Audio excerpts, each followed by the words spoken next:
Oh my God, we are back. We are back with this Super League stuff.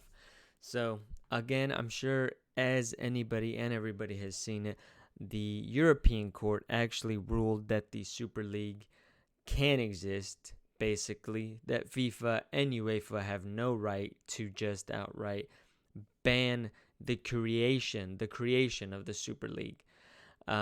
So what does this mean exactly? Unfortunately, it's the most boring answer that exists. We don't know. We don't know. We don't know yet. And the only thing that I can say that I've seen so far is that one, people are a little bit more open to it, which is interesting.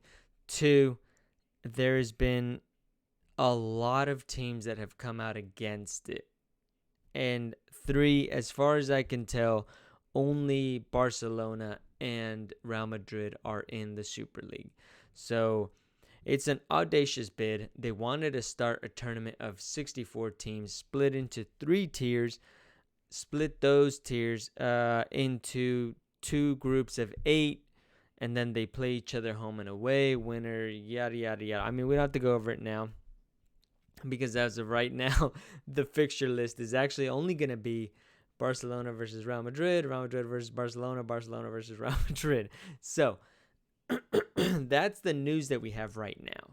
That's the news that it can exist. Okay, and again, there's been a lot of stories. There's been a lot of storylines, and I think some of the most interesting ones I want to go over first, like the UEFA and FIFA response, which I think the UEFA and FIFA response mostly has been good luck with your two-team tournament. And it's accurate, that is true, but there is one other point, and we'll see if you can get this one, but let me see if I can find it. There was, like I said, just some little saltiness from FIFA and UEFA. Let's see. FIFA statement on Super League ruling. FIFA will now analyze the decision in coordination with UEFA, the other confederations, and member associations before commenting further. In line with statutes, FIFA firmly believes in specific nature of sport, including pyramid structure, which is underpinned by sporting merit and all the principles of competitive balance and financial solidarity. Football owes its long history of success to the above mentioned principles, which FIFA, the confederation, and the members associations will continue to promote in the interest of football fans worldwide. Okay, so that was the statement that they had now. Let me see if I can see. Oh, the UEFA president also had words for him. We will not try and stop them. They can create whatever they want. I hope they start their top competition as soon as possible with two clubs. And now here's where it gets interesting for us. Football is not for sale. Brother, you work at UEFA and FIFA. Those are easily the most corrupted organizations that have ever existed.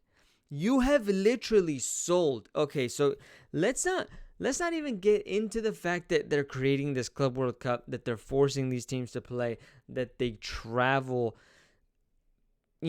massive lengths to go play in these tournaments where they want their market share to grow. They want the sport to grow in certain markets, or whatever the case might be. Um, don't even think about that. Don't even think about that they're forcing the players to play, so consecutively. Because okay, we all have problems with that, but not only that, but the largest corruption scandal has happened several times over with FIFA, and it has happened already with the Qatar World Cup. The Qatar World Cup, I think it's pretty open, but it is very alleged that they basically bought that World Cup, right? And there was people that that went down, that got indicted, that the U.S. indicted, that everybody, there was a lot of handouts that went on of lawsuits that now people are facing, criminal charges. And that was because they were basically out there purchasing votes is what was alleged. And I mean, it was so audacious as they just had sacks full of money that they were getting. I mean, it is incredible. So for these people to tell us that football is not for sale is what I find personally infuriating about the whole situation. They do not have a monopoly on football. Football belongs to the fans. That is correct. But let's get one thing straight. The fans have not been done right by UEFA or by FIFA at any stage. At any stage. Okay? They just milk these players. They squeeze them dry. And they push their own agendas and they enrich themselves. Let's get one thing clear. They are nothing without the football players. Okay? And the football teams. And the football teams, if they feel that they are hard done by these organizations, they should be able to create their own. Or they should be able to have some sort of say in which they say, we are going to take control of the situation. We are going to decide how this is played. Not these people that get bribed, that get, XYZ. And there's plenty of problems on any side, and we'll go over some of the problems on the other side actually. But again, for you to say that football is not for sale, baby, you've been selling it this entire time. That is your entire business model, is selling it. Okay, that you've been trying to get the highest bidder. You've been trying to enrich, but the worst part is they've been trying to enrich themselves, not the teams, not the players, themselves. Okay, like there's no reason that they should have the amount of control they do over these teams and these players. I mean, it's ridiculous, and I mean I've been banging on that for a while. But that's all I'm going to say. But that's so far right now. That's it. I mean, listen, they were going to try to change the format of the UCL to try to fit more games in.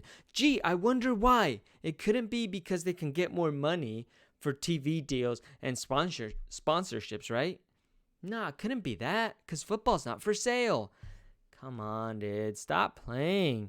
Creates UEFA Nations League. Yeah, the Nations League thing too. I mean, they're just stacking their own tournaments. It's ridiculous. Look at this. It changes historic, yes. Introduces new Club World Cup format. The injuries. I feel like people keep downplaying the injuries. The amount of ACL injuries and talents that get injured so early on in the career because they're absolutely run into the ground, which obviously the clubs have some part in, but they just have to play all these games. And as fans and as competitors and as big teams, they're expected to perform at a certain level, and they just have to field the strongest team at all times. And so, we expect Liverpool to be great. We expect Real Madrid to win championships, Barcelona, Bayern Munich, just the top clubs. Obviously I miss them. Any top clubs are expected to perform to their stature. And so they have to play the strongest teams. And so I think it goes hand in hand. Maybe the teams don't need to run the players into the ground as well.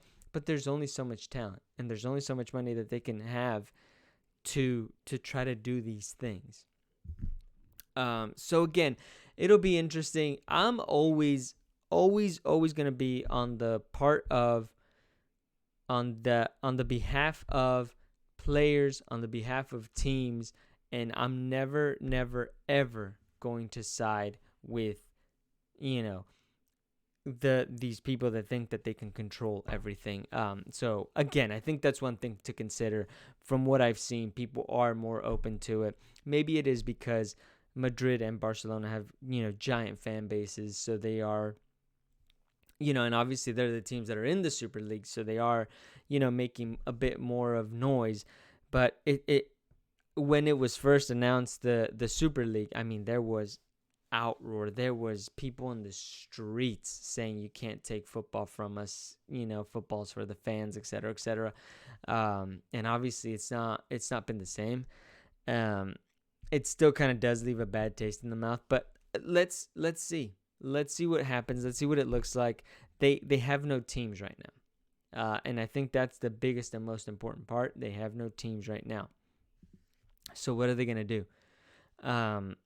Certainly, I believe it's Germany. I think England as well. There's several, not only big teams that have publicly rejected the Super League, but the leagues have said that if they do join, then they forfeit, being a top flight club, which again I think is wrong in that part.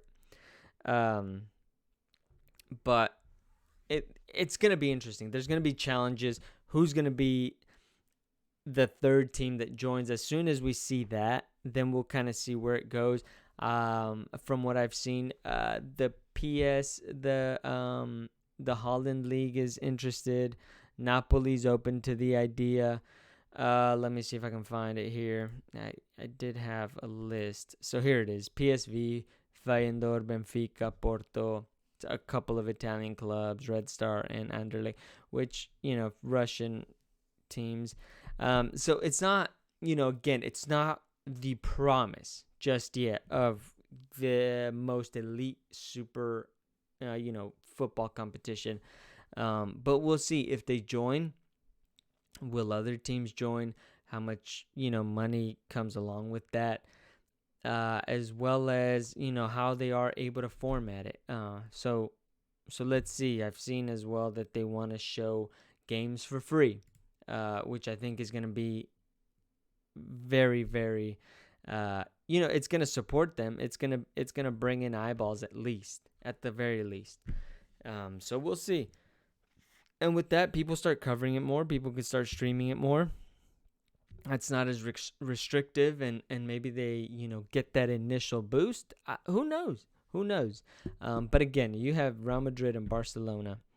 It's going to be interesting to see what happens. I don't think that, like I said, I don't think we'll have quite the answer just yet. I think it's going to take some time. I think there's going to be a couple more rulings, and we'll see if other teams decide to join, and then it starts getting interesting. But for right now, they are allowed to make it, but it doesn't look very interesting yet.